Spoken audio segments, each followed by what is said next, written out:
तेल टाकून घेते.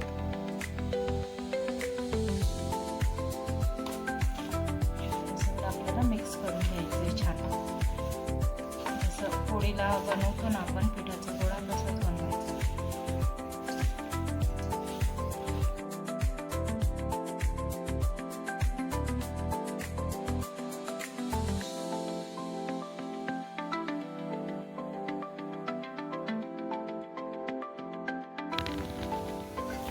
बघू शकतात आता माझं पीठ भिजवून झालं आहे. थोडं तेल टाकते आणि पीठ आपल्याला 10 मिनिटं रेस्ट करायला ठेवायचं आहे.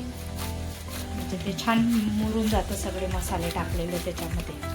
10 मिनिटानंतर आपण याची चपाती बनवणार आहे. 10 मिनिटं आता रेस्टला ठेवणार आहोत आपण. बघू शकता छान झालेलं आहे.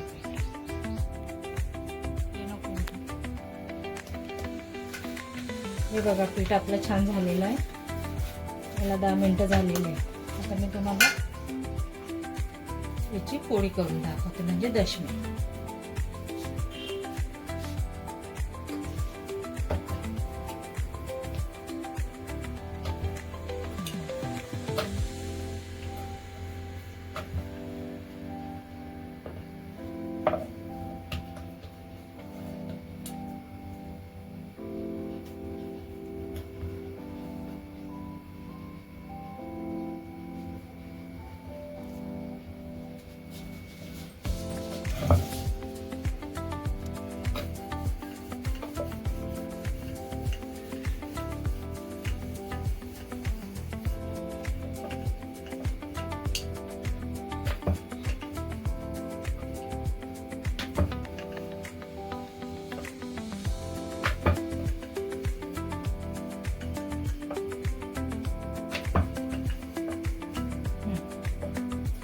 बघू शकता झाली आहे.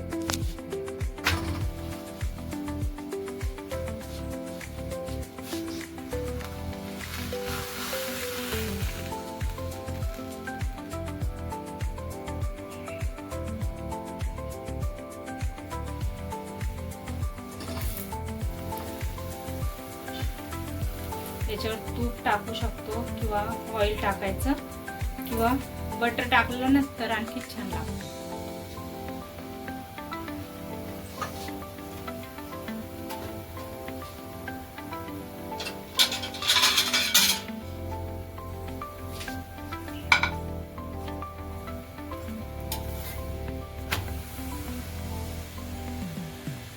जेव्हा एखादी वेळेस आपल्याकडे भाजीला काही नसतं ना,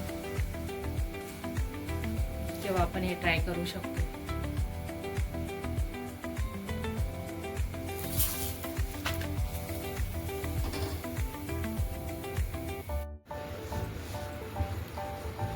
तर बघू शकतात आपली प्लेट रेडी आहे. तर आपण दशम्यांसोबत दही किंवा शेंगदाण्याची चटणी किंवा लोणचं हे घेऊ शकतात.